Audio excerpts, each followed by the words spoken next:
대신에 약할 때 강함 대신에 나의 보배가 되신 주 나의 모든 것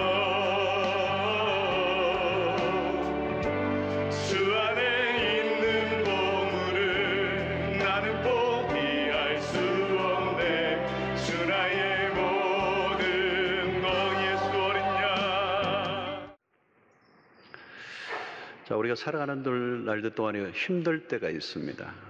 힘들 때는 주로 우리의 인생에 고난이 찾아올 때죠. 그런데 그 고난 자체보다 더 힘든 건 뭐냐면 그 고난이 해석이 안 될 때입니다. 이 고난이 왜 나에게 일어났을까? 뭐 내 실수나 또 아니면 상대가 있어서 상대에 의해서 내가 고난이 오는 밝혀지는 해석이 되는 고난은 나름대로 이겨나갈 수 있습니다. 근데 알 수 없는 고난, 또 악인이 형통한 것을 볼 때 또 혼란에 빠집니다. 왜 악인이 형통한가? 오늘 이제 시편 73편의 시인의 아픔이 바로 그것입니다. 2절과 3절에 보니까 이런 얘기예요. 나는 그의 넘어질 뻔하였고 나의 걸음이 미끄러질 뻔하였으니 이는 내가 악인의 형통함을 보고 오만한 자를 질투하였음이로다. 왜 의인에게는 이렇게 의인은 별 탈 없이 잘 먹고 잘 사는데 의인에게는 좋은 일은 일어나지 않는가, 이런 얘기입니다. 그리고 악인의 형통을 보면서 질투가 일어난다는 거. 저건 뭐지? 이렇게 해서. 자, 악인들의 형통을 이렇게 많이 이제 설명하고 있는데 4절과 5절만 좀 보면 그들은 죽을 때도 고통이 없고 그 힘이 강건하며 사람들이 당하는 고난이 그들에게는 없고 사람들이 당하는 재앙도 그들에게는 없나니. 악에는 그 힘이 건강하고 고난도 재앙도 없다는 거죠. 건강도 하고 장수도 하고 죽을 때도 평안히 죽고. 12절에 보니까 볼자 이들은 악인들이라도 항상 평안하고 재물은 더욱 불어나도다 그랬어요. 악인들은 하는 일마다 잘 되고 돈을 벌고자 하는 것 이상으로 벌고 마음에 소원한 이상의 돈을 번다는 거예요. 이래도 돈이 들어오고 저래도 돈이 들어오고. 수입은 갈수록 늘어나고 그들은 기고만장하다. 하나님이 어디 있느냐? 교만할 대로 교만해서 그들의 입이 하늘에 있다. 그리고 땅을 두루다닌다. 그러니까 마치 하나님처럼 군림하고 있는 모습. 모든 것이 자기의 손안에 있는 것처럼 기고만장하고 안하무인의 모습을. 자, 그런데 14절부터 시인은 자신의 이야기를 하고 있습니다. 나는 종일 재난을 당하며 아침마다 징벌을 받았도다. 나는 깨끗하게 살려고 애를 써왔는데 의미가 없어 보인다는 거예요. 신자들이 종종 느끼는 감정입니다. 세상 속에서. 어느 순간 허무함이 밀려오는데 그게 언젠가 하면 열심히 신앙생활을 하고 선하게 살아왔는데 삶은 현실을 보면 내 생각대로 돌아가지 않는, 형통은 아니라고 해도 고난만이라도 닥치지 않았으면 얼마나 좋겠는가 하는 것입니다. 그런데 어려운 시련이 밀려온다는 겁니다. 잘 안 풀리는 거예요. 주변에 보면 자기 마음대로 살아가고 거짓을 막 그냥 입에 달고 사는데도 사업은 잘 되고 돈은 펑펑 쓰면서 사람들로부터 인정받으며 사는 사람이 있습니다. 그들은 아프지도 않아. 감기도 안 걸려. 평소에 예수 믿는 것에 대해서 감사하고 별 어려움이 없이 살 때는 문제가 없습니다. 그런데 내가 하는 일이 잘 풀리지 않을 때, 그리고 악인의 형통을 볼 때 갑자기 심기가 불편해져요. 악인이 나보다 더 잘 사는 것처럼 보일 때 이게 뭐냐는 겁니다. 상식적으로 생각하면 그들은 망해야 되는 거죠. 망해도 벌써 망했어야 하는. 그들과 나 자신을 비교해 보면 믿음의 해이가 오는 것입니다. 내가 믿음 생활한다는 게 도대체 무슨 의미가 있는가? 악인에게 벌을 내리시든지 아니면 악인에 비해 나에게 눈에 보이게 월등하게 복을 주시든지 해야 되는 것 아닌가? 그래서 시인은 미끄러질 뻔했다는 거예요. 믿음을 포기할 뻔했다.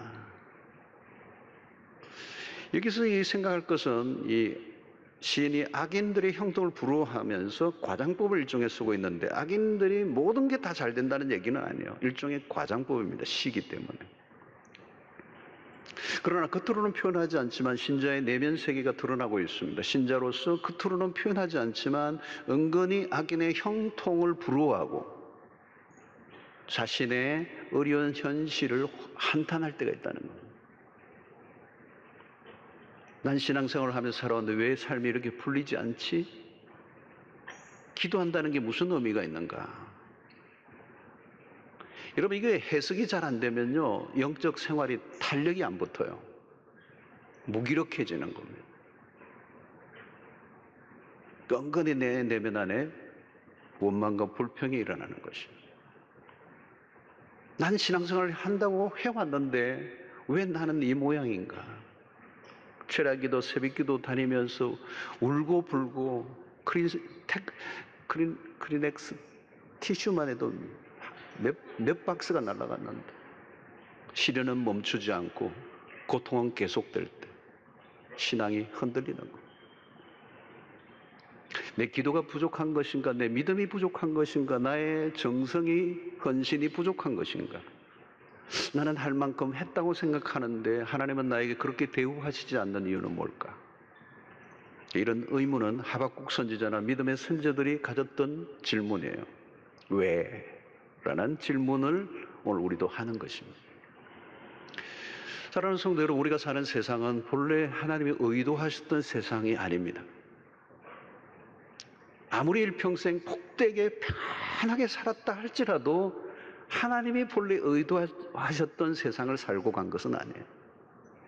본래 하나님이 만드신 세상, 하나님의 디자인은 완벽한 것이었어요. 그런데 인간의 타락으로 이 세상이 심각하게 망가진 것입니다. 그럼 우리는 망가진 세상을 살고 있는 거예요. 그래서 정상적으로 돌아가지 않습니다. 그래서 우리의 삶이 혼란스러운 거예요. 무질서하고 뭔가 기계가 오작동이 일어나는 것처럼 자주자주 오작동이 일어나는 거예요. 이런 본래 선하게 살면 복을 받고 재난과는 거리가 멀어야죠. 또 악한 자들은 마땅히 징벌을 받고 망해야 합니다. 그런데 실제로는 세상이 그렇게 돌아가지 않아. 진실한 그리스도인을 할지라도 재난을 겪습니다. 신자들이지만 온갖 시련들이 다 와요. 세상의 사람들이 겪는 갑작스러운 사고도 일어나고 심각한 질병에 걸리기도 하고 착하고 신앙심이 깊고 흠잡을 것이 없어 보이는 성도가 어려움을 당할 때 그것을 지켜보는 것은 쉽지가 않습니다. 하나님, 이 정도 신자라면 좀 봐주셔야 되는 거 아닙니까? 이분 정도면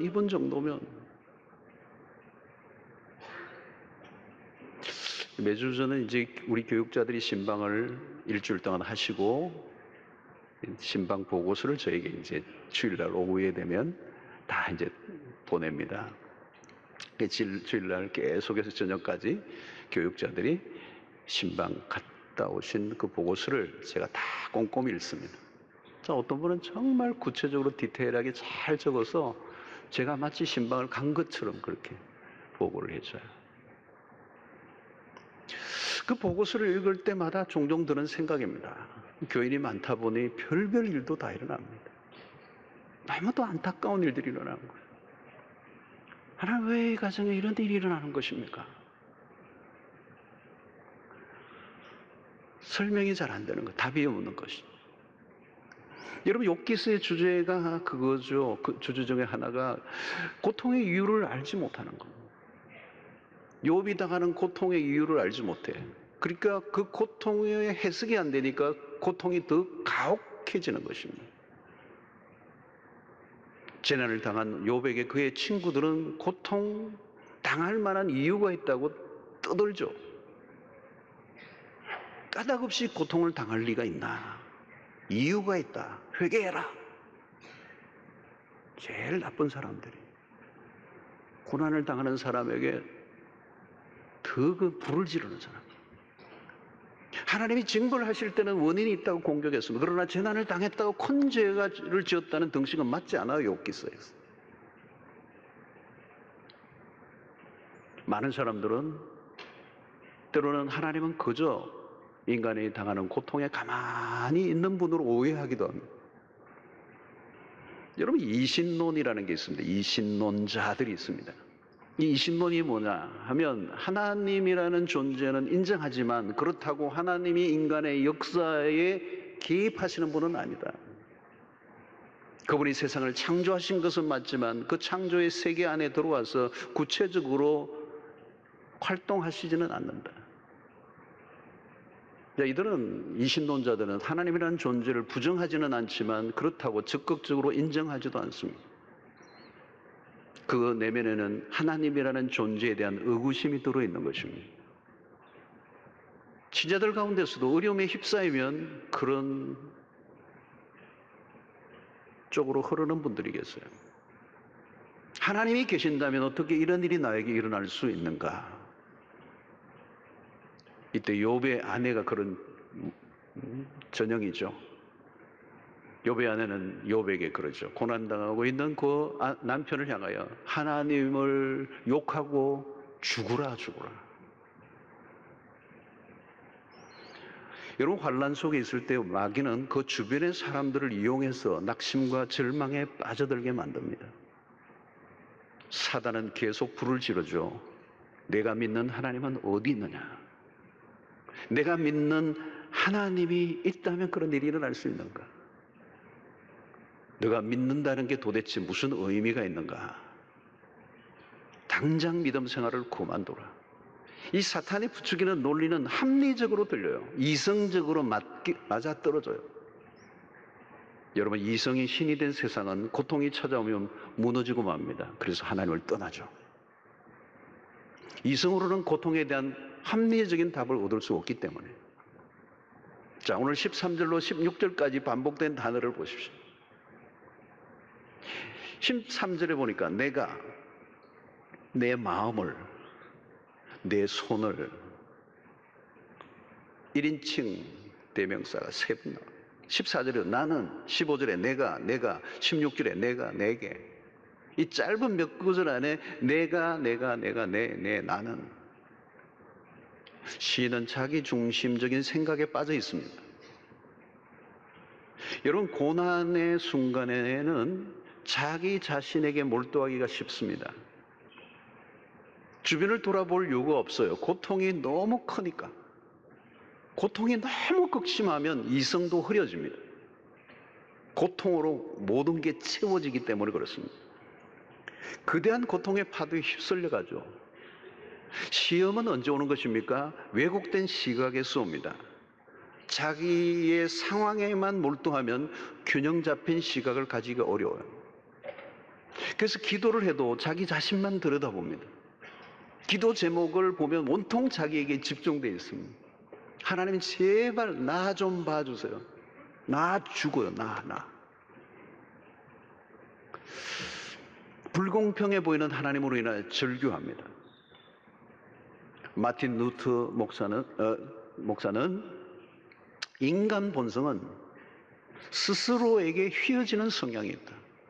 이 루터가 한 말이에요. 스스로에게 휘어지는 영향이 있다. 자기에게로 휘어지는 성향이 있다. 그래서 인간은 너무도 본성적이기 때문에 자신이 그런 상태라고 하는 것을 전혀 알지 못한다. 여러분, 자기에게 집중하면 자기 연민에 빠집니다. 그래, 나는 불쌍한 사람이야.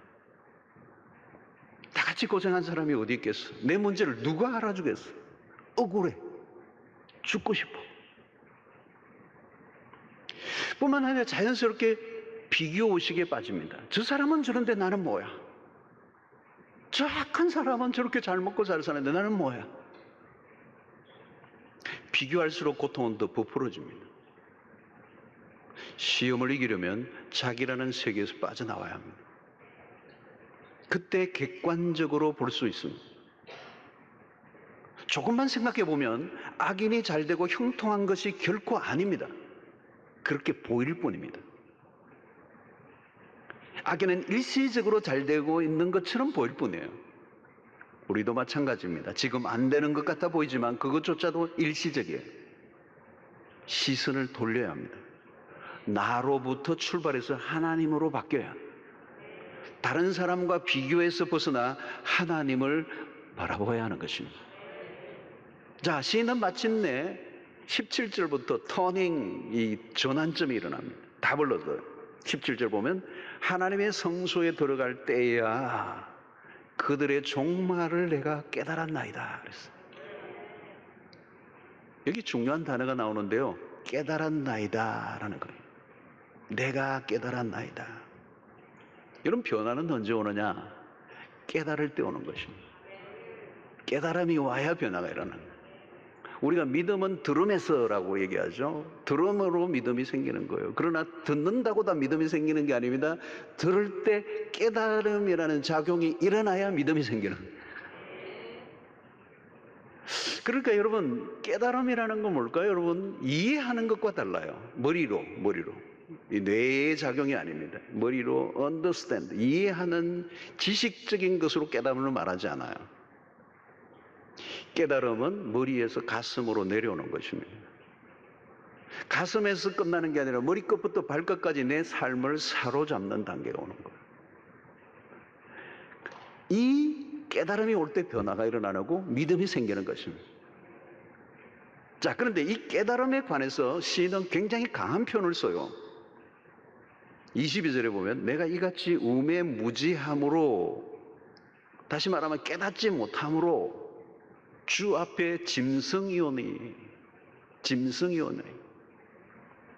시인은 자신이 얼마나 우매무지한 자였는가를 고백합니다. 왜 짐승같이 사는 겁니까? 깨달음이 없기 때문에. 무지한 상태는 무서운 거죠. 소귀에 경일기라는 말이 그 말이에요. 아무리 귀한 진리를 들려주어도 소에게는 진리는 들을 기가 없는 겁니다. 그러니까 들을 기란 깨닫는 길을 말하는 것입니다. 오늘날 물질은 풍요한데 깨달음이 부족한 시대입니다. 진리의 기가를 막고 있습니다. 자, 깨달음이 없으면 어떻게 되느냐? 실수를 반복하게 되는 것입니다. 의미 없는 고통을 계속하게 된다는 겁니다. 여러분, 이게 참 무서워요. 깨달음이 와야 영혼의 빛이 임하고 무지에서 벗어나. 고난을 통해 깨달음을 얻는 게 은혜입니다. 모두가 고통을 통해 깨달음을 얻는 것 아니에요. 그러니까 깨닫지 못하면 의미 없는 고통이 반복되는 것입니다. 깨달음이 올 때 그 고통 속에서 하나님의 진리를 깨닫고 사람이 깊어지게 되는 것이죠. 그래서 고통을 통해 하나님을 우리는 더 깊이 만나게 됩니다. 그래서 고통이 그저 불행이나 비극이 아니라는 걸 깨닫게 되죠. 이게 깨달음이 주는 은혜입니다. 깨달음은 우리의 수행을 통해서 일어나는 것이 아니라 성령의 역사인 것이죠.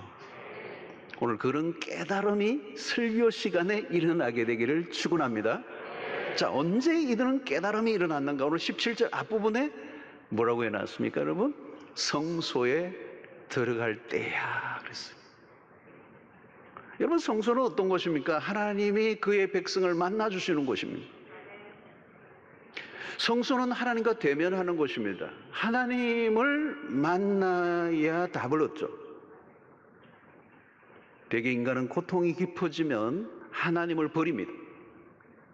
왜 그런 일이 일어나는 것입니까? 악인에게는 성소가 없기 때문에. 성소가 없는 사람은 마주한 고통 앞에서 견뎌낼 힘이 없습니다. 그래서 하나님을 떠나는 것이죠.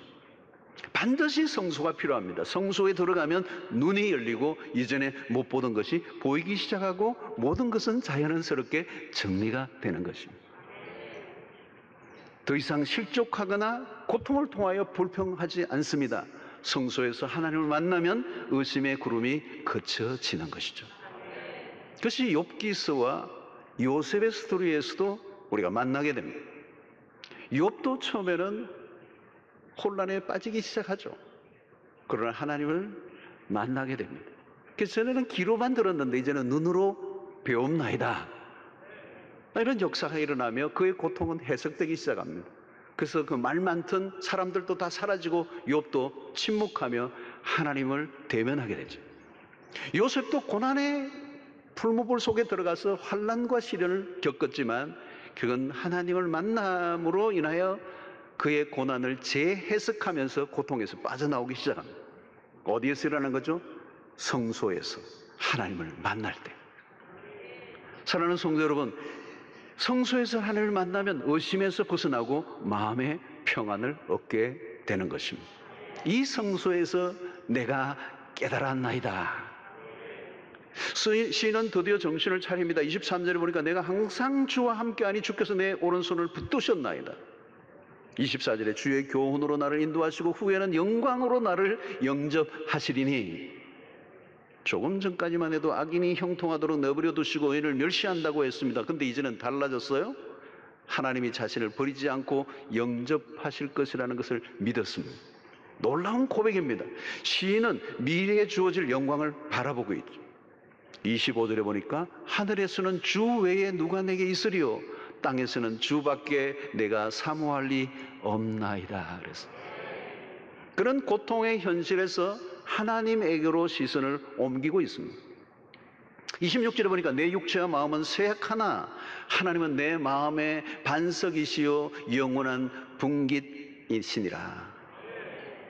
28절에 하나님께 가까이 함이 내게 복이라. 내가 주 여호와를 나의 피난처로 삼아 주의 모든 행적을 전파하리이다. 그랬어요. 여러분, 이것은 시인의 완전한 회복을 우리에게 보여주는 것입니다. 믿음이 흔들릴 때 다른 길이 없습니다. 하나님께로 가까이 가야 하는 것입니다. 누가 복입니까? 무엇이 복입니까? 하나님께 가까이 가는 것이 복입니다. 하나님과의 관계가 핵심입니다. 여러분, 우리의 믿음이 흔들릴 때가 있습니다. 그런 일은 신앙생활을 잘 하고 있던 사람들에게도 일어나요. 때로는 우리의 믿음이 심하게 흔들릴 때가 있습니다. 시인도 처음에는 그랬어요. 그런데 이제는 달라졌습니다. 세상적인 자랑들이나 영광과 비교할 수 없는 하나님의 영광을 사모하며 하나님 안에 만족하며 살겠다는 고백을 하고 있습니다. 이 얼마나 멋진 고백입니다. 악인은 망하고 의인은 영원히 보존해 주시겠다는 결론에 그는 도달합니다. 더 이상 악인의 형통을 부러워할 이유가 없음을 그는 선포하고 있는 것입니다. 그럼 오늘 시편 73편에서 흐르는 메시지의 중심이 뭐냐는 겁니다. 그것은 하나님의 주권입니다. 여기서 다르게 표현하면 신정론이라고 하는 것입니다. 이게 굉장히 오묘한 진리인데요. 쉽게 이해하기 어려운 주제이기도 하지만 우리와 동떨어져 있는 것이 아니라 매우 현실적인 주제를 말하는 것입니다. 우리의 일상에서 구체적으로 부딪히고 적응해야 할 주제입니다. 왜 의인에게 고난이 찾아오며 악인이 형통하는가? 이 주제. 욥기에서의 질문도 마찬가지입니다. 하나님은 어디에 계시는가? 하나님은 과연 의로우신 분이신가? 이게 신정론의 핵심입니다. 여러분, 이 핵심의 주제는 뭘까요? 인간이 당하는 모든 불행과 비극마저도 하나님의 역사 안에 들어있다라는 것입니다. 신자의 고난은 하나님의 계획 밖에서 일어나는 게 아니라는 거예요. 만약 우리가 겪는 고난이 하나님의 주권 바깥에서 일어나는 일이라면 그것은 심각한 일입니다. 신자들에게 무엇과도 바꿀 수 없는 위안이 되는 구절이 하나 있습니다. 우리가 잘 아는 로마서 8장 28절의 말씀. 우리가 알거니와 하나님을 사랑하는 자 곧 그의 뜻대로 부르심을 입은 자들에게는 모든 것이 합력하여 선을 이루느니라. 여러분, 이 구절이 너무 기가 막힌 말씀. 모든 것은 하나님의 선하심 가운데 있다는 거예요. 세상의 모든 일은 하나님의 주권과 통치 아래에 있다라고 하는 것입니다. 그래서 시인은 그 사실을 하나님의 심판으로 이어서 얘기하고 있어요. 이게 27절에 보면 무릇 주를 멀리하는 자는 망하리니 음녀같이 주를 떠난 자를 주께서 다 멸하셨나이다 그랬어요. 악인에 대한 심판입니다.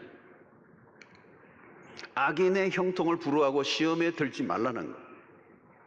여러분, 선과 악에 대한 심판은 누군가 해야 합니다. 만약 하나님이 심판자가 아니시라면 누가 심판을 하겠습니까? 인간은 심판자가 될 수가 없어요. 법의 저울이 언제나 어느 쪽으로는 기울면 안 되는데 기울게 되는 거예요. 왜? 인간의 한계예요. 인간의 판단은 불완전하기 때문에. 누가 진정한 재판장인가? 과연 공의는 가능한가?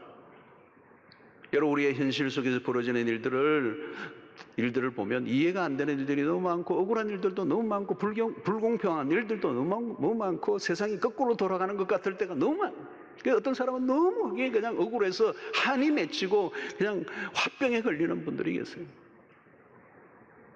아무리 너그럽게 생각을 해도 참아내기 어려운 일들이 일어나는 게 우리의 현실이라는 거예요.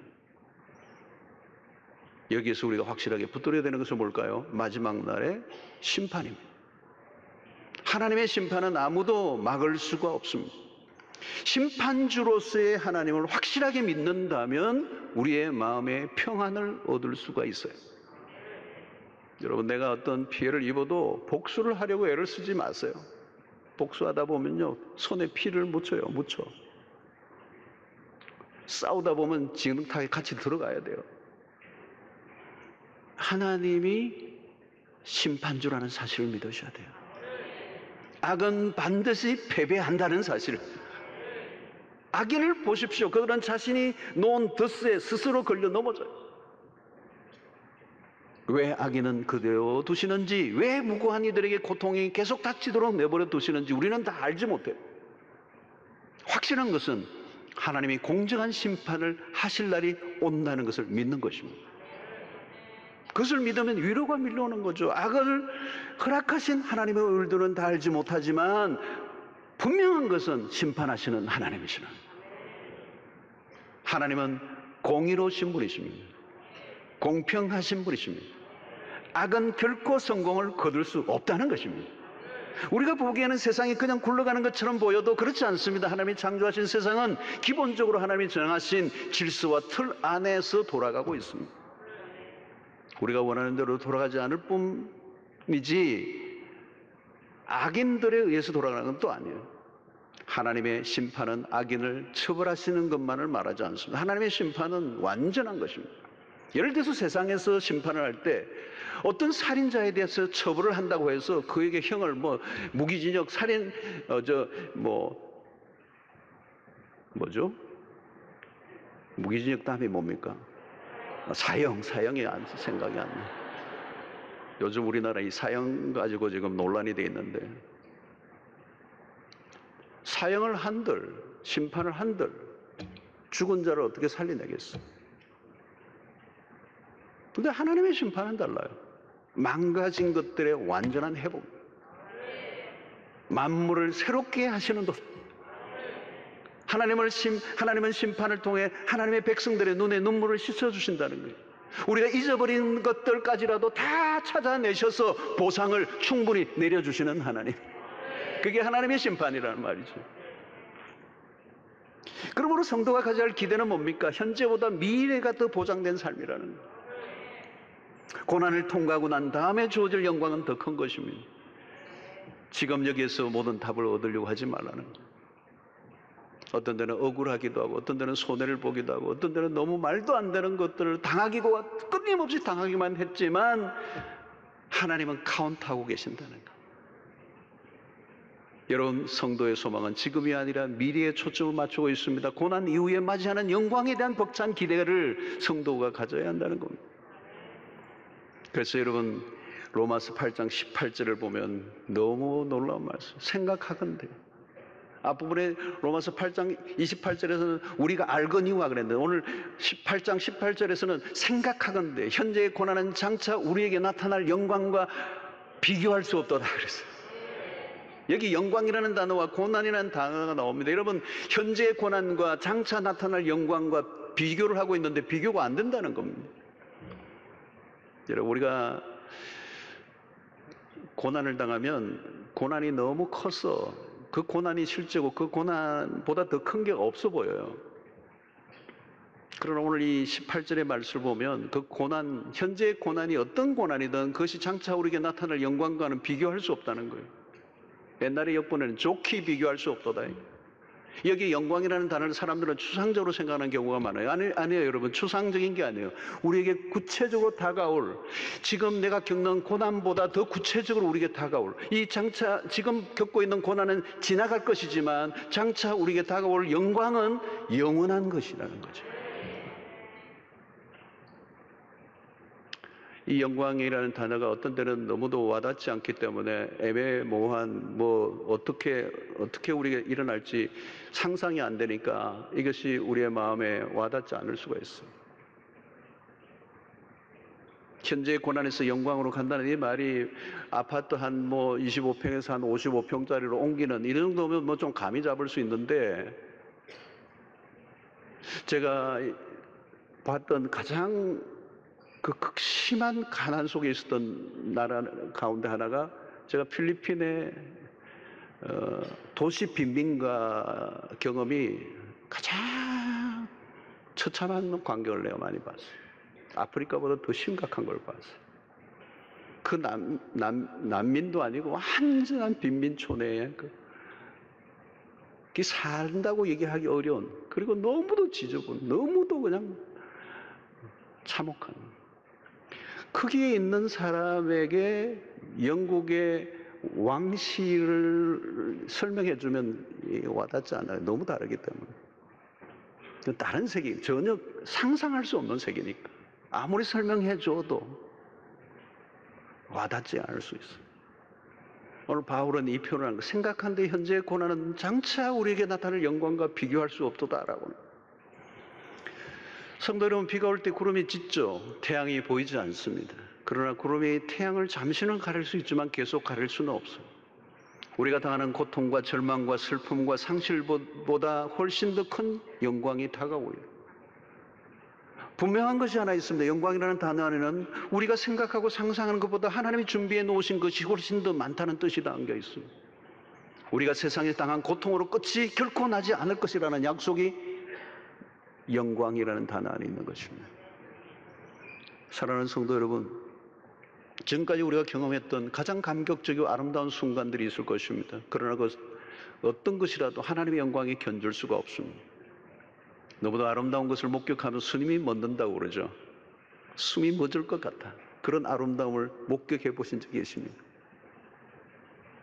하나님이 우리에게 보여주실 영광이 그런 것입니다. 여러분, 우리가 살다 보면 우리가 누리는 어떤 기쁨들이 있죠. 세상에서 너무 좋은 때가 있습니다. 너무 기뻐. 그러나 여러분, 우리가 이 세상에서 누리는 어떤 기쁨이라도 그것이 하늘의 마지막 주어질 영광과 비교하면 우리가 누리는 것은 이슬방울에 불과하고요, 장래에 주어질 하나님이 주실 기쁨은 폭포수와 같은, 우리가 세상에 경험하는 환희가 등장불이라면 하나님이 주시는 기쁨은 태양빛과 같은 것입니다. 하나님이 주시는 영광은 우리가 누리는 복을 한없이 증폭시킵니다. 이것은 하나님만이 주실 수 있는 초월적인 기쁨이고 초월적인 사랑입니다. 이것은 세상에서 경험하는 것과는 다른 것입니다. 지상에서 누리는 것들이 아무리 대단해도 하나님의 나라의 관점에서 보면 지극히 작고 초라한 것입니다. 악인이 떵떵거리며 호화찬란하게 살아도 하나님의 영광에 비추면 먼지와 티끌과도 같은 거죠. 그야말로 아무것도 아니에요. 그들을 위해 장래에 주어질 것은 하나도 없습니다. 있다면 영원한 고통만 기다리고 있을 뿐입니다. 그러나 그리스도인들에게는 영광이 기다리고 있어요. 오늘 우리 성가대 찬양도 하늘의 영광을 노래. 신자들 모두에게 주어진 약속이에요. 그리스도가 죽으신 것은 특정한 사람을 위한 것이 아닙니다. 그리스도 안에서 우리 모두는 의롭다함을 받았습니다. 세상에 우리가 의도한 대로 돌아가지 않아도 절망하지 않는 이유는 공평하신 하나님이 심판하시는 그날에 하나님의 백성들에게 영광의 순간을 허락해 주시기 때문에 우리는 악인의 형통을 부러워할 이유가 없다. 성도 여러분들, 혹시 하나님이 나를 돌보지 않는다고 오해하는 분이 계십니까? 하나님 우리를 고통 속에 그냥 방치하시는 분이신가? 아닙니다. 세상은 하나님의 은총 없이는 한순간도 돌아갈 수 없습니다. 마태복음 5장 45절에 이같이 한즉 하늘에 계신 너희 아버지의 아들이 되리니 이는 하나님이 그 해를 악인과 선인에게 비추시며 비를 의로운 자와 불의한 자에게 내려주심이라. 하나님은 악인에게도 해를 비춰주시고 악인에게도 비를 내려주실 정도의 자비가 있으신 분입니다.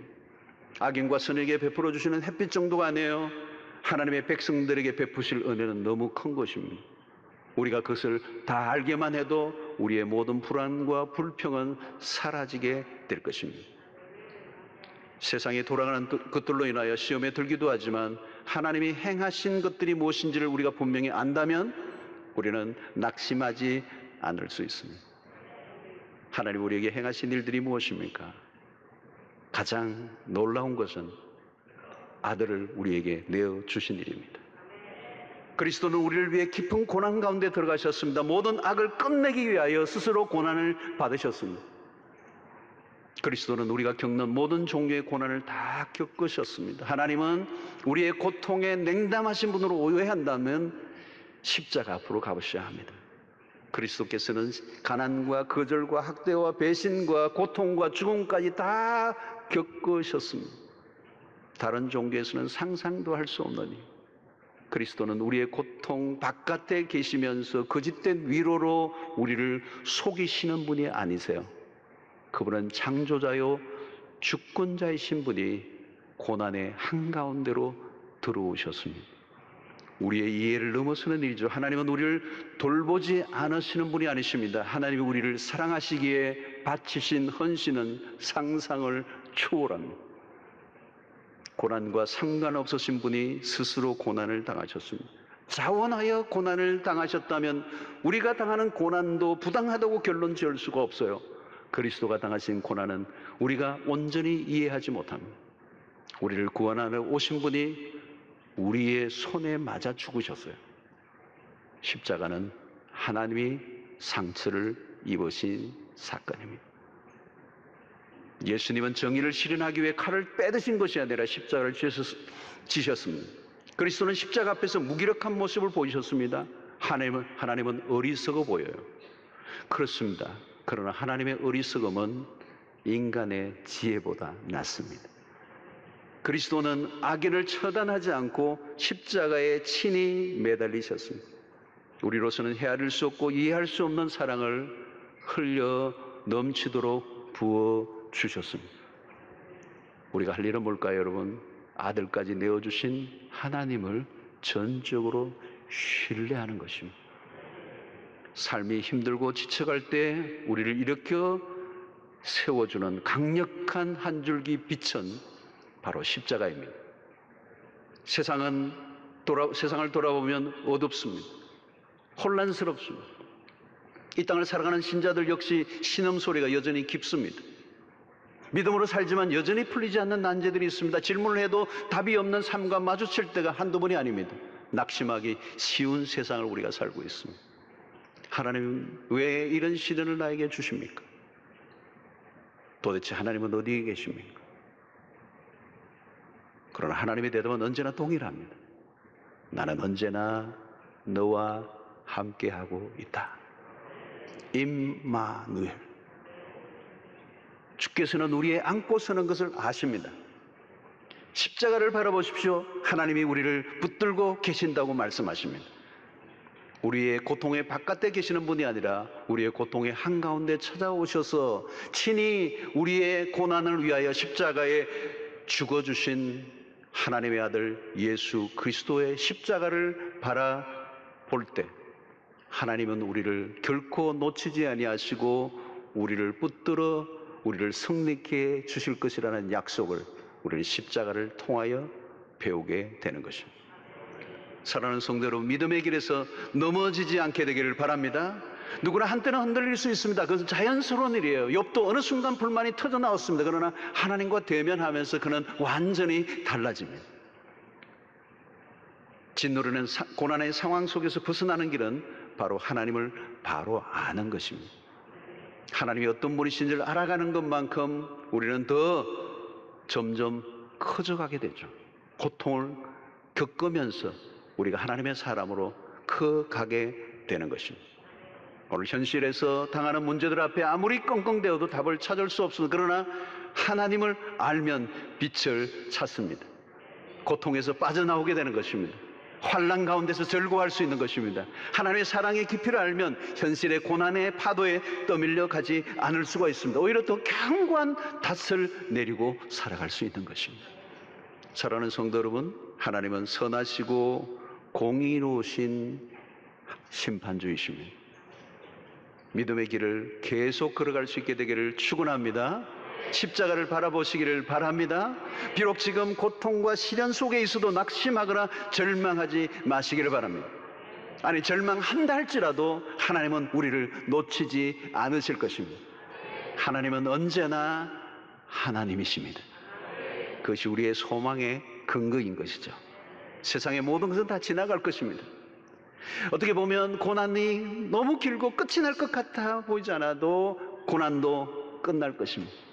우리가 누리는 어떤 영화도 끝이 날 것입니다. 우리가 붙들 것은 영원한 것, 영원하신 하나님밖에 없습니다. 날마다 하나님께 더 가까이 나아갈 수 있게 되기를 축원합니다. 고통이 깊을수록 하나님께 더 가까이 나가는, 그래서 우리에게 주어질 미래의 영광을 기대하는 믿음의 삶을 살아가시는 여러분들이 되시기를 축원합니다. 오늘 마지막 절 28절을 보십시오. 하나님께 가까이함이 내게 복이라. 내가 주 여호와를 나의 피난처로 삼아 주의 모든 행적을 전파하리다. 그 하나님으로 인하여 절망 가운데서 다시 일어나 우리의 결론이 하나님의 손에 붙들려 있다는 사실을 믿고 믿음의 길을 뚜벅뚜벅 걸어가시고 우리에게 하나님을 만나는 성소 안으로 날마다 들어가셔서 하나님과의 관계, 하나님 우리를 위하여 행하신 그 일들을 바라보고 묵상할 때마다 다시 일어서고 또 일어서는 최종적인 심판을 통하여 우리의 영광의 그날에 그 순간을 우리에게 허락하실 하나님을 기대하고 우리의 시선을 그 영광에서 떼어놓지 않고 끝까지 믿음의 삶에 승리하는 여러분들이 되시기를 주의 이름으로 축원합니다.